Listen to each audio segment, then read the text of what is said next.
For the week of the 12th of April to the 19th of April 2026, one of the most important sustainable development updates came from water finance. On the 15th of April, the World Bank and partner institutions launched the Water Forward Initiative. The stated objective is to improve water security for 1 billion people within 4 years. The World Bank itself is targeting water security outcomes for 400 million people by 2030.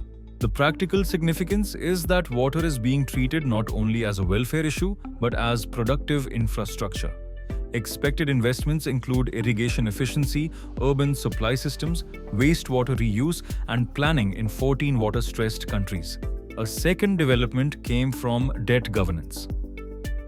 On the 15th of April, developing countries launched the UN-backed Borrowers Platform during the spring meetings. UNCTAD said 54 countries, home to 3.4 billion people, now spend more on debt service than on health or education. That figure matters because it shows how debt stress directly constrains spending on public services, climate adaptation infrastructure, and poverty reduction. The platform is intended to improve coordination among borrowing countries and strengthen their negotiating position in future debt talks. Food prices also remained an important sustainable development indicator. FAO reported in early April that its food price index rose 2.4% in March 2026 to 128.5 points. Wheat prices were up 4.3%, vegetable oils 5.1%, and sugar 7.2%. FAO linked much of that increase to higher energy costs connected to conflict in the Near East.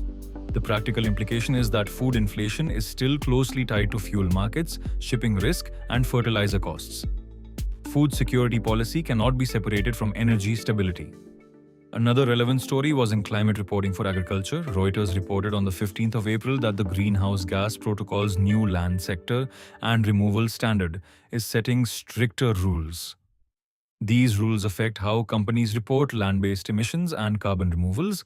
Agriculture, forestry, and other land use account for about 21% of global emissions. The practical importance is that regenerative agriculture and land restoration claims may now face stronger measurement requirements. This could improve credibility in farmer-linked carbon and sustainability programs. It also makes weak or poorly monitored claims harder to sustain. On the 13th of April, the European Union launched operations of its critical minerals procurement platform. The platform supports collective sourcing of rare earths and other strategic inputs. It sits alongside the EU's 2030 targets to mine 10%, process 40%, and recycle 25% of its critical mineral demand domestically. The EU also aims to avoid more than 65% dependence on a single supplier. This matters because clean energy systems, batteries, electric vehicles, and grid expansion depend on mineral security. Sustainable development here is closely tied to industrial capacity, supply diversification, and recycling. Energy affordability was another major policy story. Reuters reported on the 14th of April that the European Commission was drafting plans to reduce electricity taxes. The draft included tax changes, support for low-carbon technologies, coordinated gas storage, and a legal requirement for smart grid development. Reuters noted that European gas prices were still about 35% above pre-war levels. The analytical point is that energy transition policy is increasingly being designed not only around emissions reduction, but around cost protection. In transport, electric vehicle sales in Europe showed strong growth. Reuters reported on the 19th of April that battery electric vehicle registrations in Europe's main markets rose 29.4% year-on-year in the first quarter. Registrations reached nearly 560,000.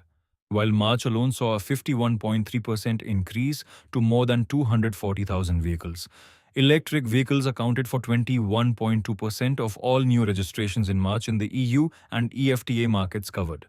E-Mobility Europe estimated that the additional sales would cut oil consumption by around 2 million barrels per year. The practical reading is that higher petrol costs are helping shift consumer behavior in favor of electrification. The week also showed the pressure that current shocks are placing on development finance more broadly. Reuters reported on the 19th of April that IMF and World Bank officials acknowledged the limited ability of multilateral institutions to offset repeated shocks.